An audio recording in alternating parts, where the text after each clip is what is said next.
प्रिय हमन यहोशू के जीवन के ध्यान करत हई। यहोशू के किताब खोली जा, पहला अध्याय 5 वचन से 9 वचन तक आई जे पढ़ी जा। तोहरा जीवन भर तोहरा सामने ठहर ना सकेला।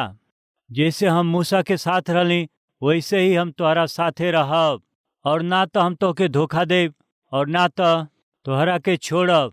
यही से हियाव बांध के दृढ़ हो जा, काहे कि जौना देश के दिहला के शपथ हम ये लोगन के पूर्वज से खैले रहली, ओकर अधिकारी तू इन्हन लोग के करब। इतना होके कि तू बहुत हियाव बांध के और दृढ़ होके जौन व्यवस्था हमार दास मूसा तोके दिहले ओकरा अनुसार करे के चौकसी करिह, और ओकरा से नाही तो तू दाहिने मुड़िह और ना बाएं। तब जहवा जहवा तू जइब उहवा उहवा तोहर काम सफल होई। व्यवस्था के किताब तोहरा चीज से कबो ना हटे पावे। यही में दिन रात ध्यान करिह, ऐसे कि ओमा जौन लिखल बाटे ओमा ओकरा अनुसार करे के चौकसी करिह, काहे कि ऐसन कैला से तुहार सब काम सफल होई और तू प्रभावशाली होखब। का हम तोहके हुक्म ना देली? हियाव बांध के दृढ़ हो जा, भय मत खा, तुहार मन कच्चा ना हो, काहे कि जहाँ जहाँ तू जइब वहाँ तुहार परमेश्वर यहोवा तुहरा साथे रही हैं। प्रिय यहोशू के जीवन से हमनी के बहुत से बात के सिखली जा, जैसे कि यहोशू पवित्र हवे और यहोशू वो पवित्रता के रक्षा करत उ अपना जीवन में भी वो आगे बढ़त रहले, और वो पवित्रता के कारण कैसे प्रार्थना योद्धा बन गईले और प्रार्थना के जरिए ही वो कैसे पवित्र व्यक्ति बनले। बहुमूल्य सच्चाई के पिछला दिन में सिखली जा। आज हमन और भी कुछ बात के यहोशू के जीवन से सीखे के कोशिश करे के। यहोशू महान रहले, और दूसरा यहोशू परिवार के बनौले। तीसरा यहोशू अपना मंजिल तक पहुँचले। पहला यहोशू महान व्यक्ति रहले। बाइबल में सुंदर एगो बात है, ओके बताओ से पहले रोमा से एगो सवाल कल चाहत हई। रोमा में कितना लोग रोमा जौन स्थिति में हई, जौन नौकरी रोमा करत हई वही में पहचान पावल चाहत हई, अच्छा नाम कमाए के बा, और वैसे ही परमेश्वर के नाम के ऊंचा करे के बा। एगो स्त्री गृहिणी के रूप में, एगो पति के रूप में, और जिम्मेदार पिता के रूप में, और वैसे ही कर्मचारी के रूप में, व्यापारी के रूप में, अपना काम में परमेश्वर के महिमा देखे के बा। परमेश्वर के महिमा के वो काम के द्वारा देखे के बाटे। एगो महान व्यक्ति और महान व्यक्तित्व वाला रूप के उन्नति कल चाहत हई तो हाथ के दिखाई। यस, हर एक जना में ये आशा बाटे कि हम जवन काम करी महान होखे, ओकरा जरिए परमेश्वर के नाम ऊंचा होके पावे। हमरो नाम ऊंचा होके के चाही, ई सहज आशा हवे। ऐसन जरा सोचे वाला हई तो आई देखी जा। यहोशू के किताब चौथा अध्याय 14 वचन के पढ़त हई। यहोवा त सगरी इस्राएली लोगन के सामने यहोशू के महिमा के बढ़ौले, और जैसे वो मूसा के भय मानत रहलन जा वैसे ही यहोशू के भी भय उनकरा जीवन भर मानत रहले। प्रिय यहोशू महान व्यक्ति बनले। वो अपने आप महान बने के कोशिश ना कैले। रउआ में से केहू अपने आप महान बनल चाहत हवे त ई बेकार हुए। यदि कोनो व्यक्ति के परमेश्वर ऊंचा करिहे त वो व्यक्ति के लोग महिमा करिहे और उनकरा महानता के पहचानी है। आज बहुत से लोग अपने आप बड़ाई कल चाहत हमें, अपन महिमा खुद करे वाला लोग हमें, अपना विषय में खुद बड़ाई करेलन जा। मान ले रउआ सेंट लगौले हई, वो अच्छा सेंट बातों के बतावे के जरूरत नहीं खे। रउआ के मालूम बा हम सेंट लगौले हई, हम परफ्यूम लगा के आइल हई, खुशबू आवत है का? ऐसे पूछला के जरूरत नहीं खे। काहे? मान लें कि एगो अच्छा परफ्यूम के लगा के रउआ आइल हई, रउरी बतौले बिना ही लोगन के मालूम हो जाए कि लगौले बानी। रउआ में कोनो महान व्यक्तित्व बाटे त रौरी बिना बतौले मालूम हो जाई। रौरी अंदर एगो महान व्यक्तित्व बाटे त रौरी पर्सनालिटी से मालूम होखेला, रौरी बातचीत से वो मालूम हो जाला, रौरी व्यवहार से मालूम होखेला, रौरी आत्मिकता से मालूम होखेला रउआ महान व्यक्तित्व वाला व्यक्ति हैं। दूसरा लोग निश्चय रउआ में रहे वाला वो महानता के पहचान जाई हैं। रउआ के अपने आप बताव के जरूरत नहीं के। नमूना खातिर प्रिय, एक दिन एगो लड़की रोड क्रॉस करे के कोशिश करत रहली। वहाँ बहुत से लोग खड़ा रहे। वो लोग रोड क्रॉस कर चाहत रहे, बाकी बस और बहुत से गाड़ी आवत जात रहे। ऐसे छोट लड़की रोड पार करे खातिर इंतजार करत रहली। उतने में रोड पार करे के सिग्नल जर गई और सगरी लोग हड़बड़ी में जाए लगले। बाकी वो छोट लड़की के वहाँ बुजुर्ग व्यक्ति एगो दिखाई दिले। एगो बूढ़ा व्यक्ति वो आदमी से कहली, दादाजी हमके रोड पार करा दें। ऐसे वो कहली, हाँ जरूर। ऐसे वो बुजुर्ग आदमी वो छोट लड़की के हाथ पकड़ के रोड के पार करौले। रोड पार करौला के बाद वो दादा पूछले, बेटी उस साइड बहुत लोग रहले ना, रोड पार करे खातिर इंतजार करे वाला बहुत लोग रहले ना, वो सब से ना कह के तू हमसे काहे कहलू रोड पार करा दें। तब वो लड़की कहली, पता नहीं दादाजी, उन पर हमके भरोसा ना भइल, रउआ पर भरोसा करे के मन भइल, यही से हम रउआ से कहली। अद्भुत बाना। छोट लड़की भी समझ पावत है कि के प्यार करे वाला बा, के जिम्मेदार बा। वो छोटी लड़की कहत है उनकरा पर भरोसा ना रहे, बाकी रउआ के देखला से भरोसा कैला के मन भइल, यही से अपन हाथ रउआ के देहली। प्रिय भाई और बहन, कब ही रउआ के केहू कहले बाटे का एक विषय के रउआ के जब हम बतावत हई, हमारा ऑफिस में बहुत से लोग बा, ये बात के केहू के बतावे के मन ना भइल, खाली रउआ के बतावत हई। हमारा ऑफिस में बहुत से लोग हमें केहू से कहला से मदद करी, बाकी केहू के कहे के मन ना भइल, खाली रउआ के कहे के मन भइल। हमारा ऑफिस में बहुत से लोग हमें, आसपास भी बहुत लोग हमें, पहचान के बहुत से आत्मिक लोग हमें, रिश्तेदारन में आत्मिक हमें, बाकी पता नहीं रउआ के बता के अपन समस्या प्रार्थना करावला के मन हो गई। प्रिय का कबही केहू देख के हमन के अंदर के अच्छाई के, हमन के भीतर के महानता के पहचान पावल का। एक बार सोची, यदि ओके पहचाने के बाद तो रउआ के परमेश्वर वो पहचान के देवे के चाही।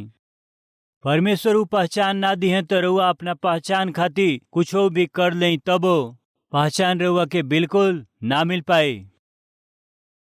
एगो व्यक्ति के परमेश्वर महान करी है तबे वो व्यक्ति महान हुई हैं। हमन के देश में लाखों कलीसिया बा, हमन के राज्य में बहुत से कलीसिया बाड़ी, बाकी काहे इतना लाखों लोग कलवरी टेम्पल के सदस्य बनले, काहे इतना लाखों लोग हर रविवार के कलवरी टेम्पल आवत हमें। प्रिय, एगो सेवक के या कोनो कलीसिया के परमेश्वर महान करी हैं तबे ही वो महान हो सके। हमन के कलवरी टेम्पल परमेश्वर के महिमा करे वाला हवे, यही से परमेश्वर के नाम के ऊंचा करे वाला कलीसिया हवे, यही से परमेश्वर एक कलीसिया के महान करत हमें, ऊंचा करत हमें। प्रिय, अब ये रउआ हाथ दिखा के प्रकट कैली हैं कि हमन अपना जीवन में, अपना काम में और जो हमनी के जिम्मेदारी है वो हमन के वो काम के अच्छा से करे के हुए, जिम्मेदारी अच्छा से पूरा करे के बा। ऐसे करे खातिर का करे के पड़ी? हम परमेश्वर के महिमा करे के आशा करत हई। यदि हमन के परमेश्वर के महान रूप से महिमा करे के बता का करे के? प्रिय, कर जवाब हुए यहोशू के किताब 3 अध्याय 7वां वचन। तब यहोवा त यहोशू से कहले, आज के दिन से सगरी इस्राएली लोग के सम्मुख तोहार प्रशंसा कैल शुरुआत करब, जेकरा से वो जान जइहा कि जैसे हम मूसा के साथ रहत रहली वैसे ही हम तोहरे साथे हैं। यहोशू, हम तोहके महान करब। एगो व्यक्ति के महान बने के बाद उनकरा साथे परमेश्वर के रहे के बा। परमेश्वर यदि साथे ना रही हैं, परमेश्वर के सहायता पावला बिना रउआ अपना जीवन में कोनो सफलता ना पा सकेला। यदि घर के यहोवा ना बनावे तो बनावे वाला का परिश्रम व्यर्थ हवे। यदि नगर के रक्षा यहोवा ना करें तो पहरुआ के जागल व्यर्थ बाटे। प्रिय, ई बात सच है। रउआ के एगो महान व्यक्तित्व वाला बने के बाद परमेश्वर साथे रहे के चाही। रउआ के यदि जीवन में जय पावे के बा और बहुत लोगन के वो जय के देखे के बाटे त परमेश्वर की मदद रउआ के चाही। परमेश्वर यहोशू से कहत हमें कि जैसे हम मूसा के साथे रहले वैसे ही हम तोहरा साथे रहब। यदि हम तोहरा साथे रहब त हम तोहरा के बहुत लोगन के सामने तोहके महान करब। एक बार और पढ़े के, हम सब इस्राएली लोग के सामने तोहार प्रशंसा कईल शुरुआत करब। प्रिय, परमेश्वर की आशा कहा हम सब के आशीष दें। परमेश्वर की आशा कहा कि हम सब अच्छा व्यक्तित्व वाला आत्मिक व्यक्ति के रूप में जी जा। हमन के चारों ओर के लोग के बीच परमेश्वर हम सब के प्रशंसा कल चाहत हमें, हमन के महिमा उकल चाहत हमें। यहोवा जेकर परमेश्वर हमें वो धन्य बा। ऐसन धन्यता प्रिय संसार के लोग देखल चाहत हमें। मलाकी के किताब 3 अध्याय और ओकरा 12 पद में देखे लीजा। मलाकी 3 और ओकर 12, तब सगरी जाति तोहरा के धन्य कही है, काहे कि तोहन लोग के देश मनोहर देश होई। सेनाओं के यहोवा के इहे वचन हवे। हम तोहन लोग के आशीष देव, हम तोहन लोग के ऊंचा करब। कैसे करी हैं वो बात देखल जाए। आई 3 अध्याय 10 वचन से, सगरी दसवांश भंडार में ली आवाजा कि हमरा भवन में भोजन वस्तु रहे। और सेनाओं के यहोवा ई कहेलन कि ऐसन करके हमरा के परखा कि आकाश के झरोका खोल के हम तोहरा ऊपर में अपरंपार आशीष के वर्षा हम करीला कि नहीं। हम तोहरा खातिर नाश करे वाला के ऐसन घुड़कब कि वो तोहरा भूमि के उपज के नाश ना करी हैं और तोहरा दाखलता के फल कच्चा कबही ना गिरी हैं। सेनाओं के यहोवा का इहे वचन हवे। कब जब फसल अच्छा होखेला तब, कब जब रउआ अपना परिश्रम के फल के पा जाली तब। हमन में से बहुत से लोग आज का कहेलन, हम बहुत परिश्रम करत हई बाकी कुछ फायदा नहीं के होत। बहुत से लागत लगावत हई बाकी 1 रुपया ना बचेला। कई साल से नौकरी करत हई बाकी प्रमोशन नइखे मिलत। वेतन बढ़ी ई हम आशा करत हई बाकी वेतन नइखे बढ़त। पता नहीं हमार जीवन पिछला 5 साल से 10 साल से 11 साल से बिना बदलाव के बिना जैसन रहली वैसने बानी। हमार जीवन निचला दशा में बाटे। ऐसे अपना जीवन में सोचे वाला बहुत से लोग हमें, बाकी परमेश्वर कहत हमें तोहरा फसल के नाश करे वाला कीड़ा के हम नाश कर दे। तोहरा फसल के नाश ना करे। तोहरा परिश्रम के जे नाश करत हुए उनकरा के हम नाश करब, जेकरा फल स्वरूप प्रयास तू करत हुआ ओकर प्रतिफल पा सकी। तब जब तू समृद्धि पाल अपना परिश्रम के प्रतिफल के पा जा, तब तोहर फसल अच्छा फल दे। तब जब तू उन्नति करब तब अन्य जाति तोहके देख के कहियन जा तू धन्य हव। यहोवा परमेश्वर के उपासना करे वाला तू धन्य हव। अन्य जाति के सामने हम तोहके धन्य करब। अन्य जाति के सामने तोहके ऊंचा कैला के जरिए हम अपना नाम के महिमा करब। ये परमेश्वर के उद्देश्य हवे। यहोशू, हम तोहके ऊंचा करब। तोहके महान बने के हता, तोहके महान व्यक्ति के रूप में नाम कमाए के बता। हमके तोहरा साथे रहे के बा, हम तोहरा साथे रहब। प्रिय परमेश्वर के करा साथे रहेलन इहो हमन बाइबल में देखेली जा। यशायाह नबी के किताब 57 अध्याय। यहाँ देखे कि परमेश्वर के करा साथे रहेलन। प्रिय, रउआ में बहुत से लोग आशा करेलन कि परमेश्वर हमारा साथे रहें, तो हमन देखल जाई परमेश्वर हमनी के साथे रहे ओकरा खातिर के हमनी के अंदर गुण बाकी ना। 57 अध्याय यशायाह नबी के किताब 57 अध्याय 15 वचन। कहें कि जौन महान और उत्तम और सदैव स्थिर रहेलन और जेकर नाम पवित्र हवे ऊ ई कहेलन, हम ऊंचा पर और पवित्र स्थान में निवास करीला और ओकरा साथे भी हम रहिला जवन खेदित और नम्र हवे, कि नम्र लोगन के हृदय और खेदित लोगन के मन के हम हर्षित करी। प्रिय परमेश्वर के करा साथे रहिए कहत हमें, नम्र लोगन के साथ में रहे कहत हमें, जे आज्ञाकारी बा ओकरा साथ में रहे कहत हमें, दीन लोगन के साथ परमेश्वर रही हैं। सुनिए प्रिय भाई और बहन लोग, यहोशू के परमेश्वर ऊंचा करे कहत हमें ना, कारण जानत हई यहोशू के हवे रउआ के याद बा? यहोशू मूसा के पास एगो सहायक के रूप में, हाँ सेवक के रूप में रहले। यहोशू एक समय गुलाम के रूप में रहले। यहोशू के माता पिता के रहे जानत हई रउआ? गुलाम रहले। कठिन परिश्रम कैला के बाद में ही हाथ में 1 रुपया भी ना रहत रहे। ऐसन परिवार में जन्मल एगो गुलाम रहले। बाकी आज एगो देश के अगुवाई करे वाला अगुआ के रूप में वो ऊंचा कैल गए। जानत हई वो बहुत ही नम्र व्यक्ति रहले, बहुते दीन स्वभाव के रहले। बाइबिल कहले जे अपना आप के ऊपर करेला परमेश्वर उनके नीचा कर देवेलन, और जे अपना आप के नीचा कर देवेला उनके ऊंचा करेलन। प्रिय विलियम कैरी नाम के प्रभु के दास हमनी के देश में आके बाइबल के अनुवाद कैले, ओकरा बाद में इंग्लिश संस्कृत के डिक्शनरी तैयार कैले। सती प्रथा के विरोध में राजा राम मोहन राय के साथ मिल के संघर्ष कैले।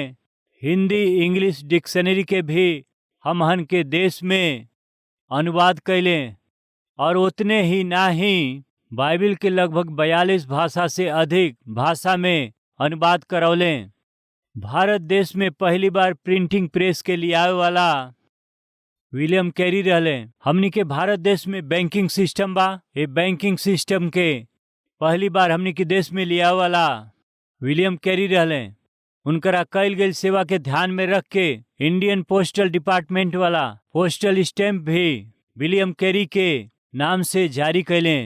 यस, विलियम कैरी के पोस्टल स्टैम्प भी भारत सरकार की ओर से जारी कैल गई। प्रिय वो बहुते महान रहले। बहुत से सफलता पावला के बाद विलियम कैरी के सम्मान करे के बाद सोच करके कलकत्ता में जब आयोजन भइल, बहुत से लोग उनकर तारीफ करत रहलन जा। तब उनके जे पसंद ना करत रहे उनमें से एगो कहलन, तू बहुत विलियम कैरी के बड़ाई करत हवा, उनका विषय में अच्छा से जानत हई। रउआ सब लोग उनकर तारीफ करत हई, वो महान व्यक्ति हई बोलत हई जा।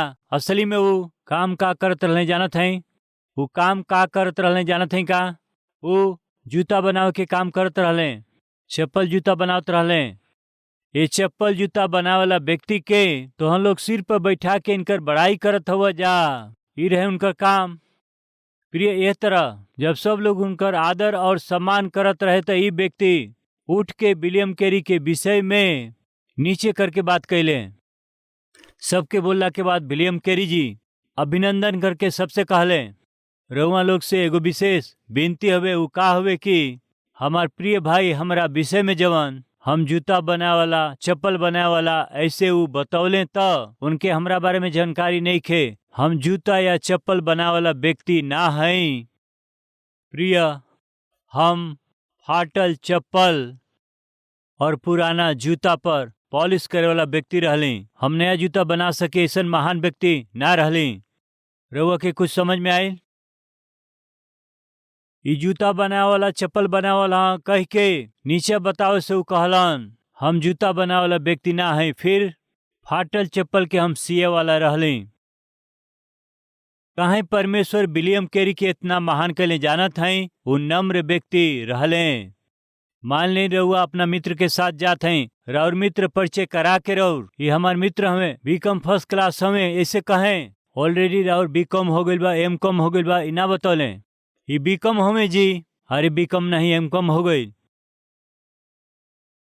थोड़ा से हमनी के डिग्री के कम कैला पर या हमनी के बारे में नीचा करके बात करब तो सहबा का ना सही पेबा। हमार फ्रेंड हमें फलाना कंपनी में मैनेजर हमें, ऐसे मार के मैनेजर नहीं सीनियर मैनेजर का। यानी सही ना सकेला हमनी के बारे में यदि थोड़ा कम करके बतावला पर गुस्सा आ जाला। प्रिय जी, अपना आप के ऊपर करेला परमेश्वर का करेला नीचा कर देवेलन। कृपया ध्यान दे, हमनी में से केहू घमंड करेला का? सावधान, नाश होइला से पहले घमंड आवेला। ऐसे बाइबल बतावेले महिमा पावे से पहले नम्रता होखेला। प्रिय, यहोशू महान कैल गए, एकर कारण जानत हई? यहोशू अपना आप के दीन कैले, यही से नम्र व्यक्ति के साथ रहब और उनकरा साथ में हम निवास करब। परमेश्वर ही कहले, रौरी साथ परमेश्वर ना रहे तो रउआ महान ना बन पाई। रौरी साथ परमेश्वर ना रहे तो रउआ महान व्यक्तित्व के ना पा पाई। रौरी साथ परमेश्वर ना रहे तो रउआ अपना काम में पहचान ना पाई। रउआ ऊंचा ना कल जाए, आशीष ना पाई। ये बात के मत भुलाई।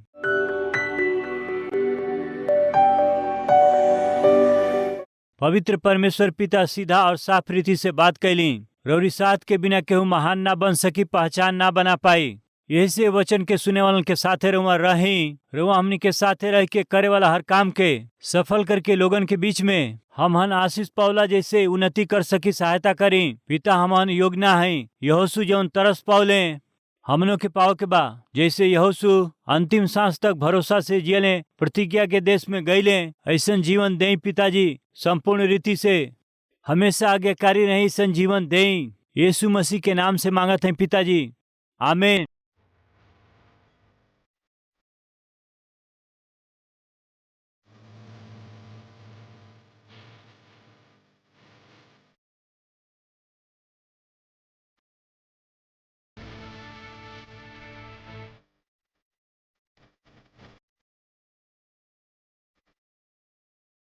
हमार पता बा Calvary, post box number 30, Kukatpally, Hyderabad 72।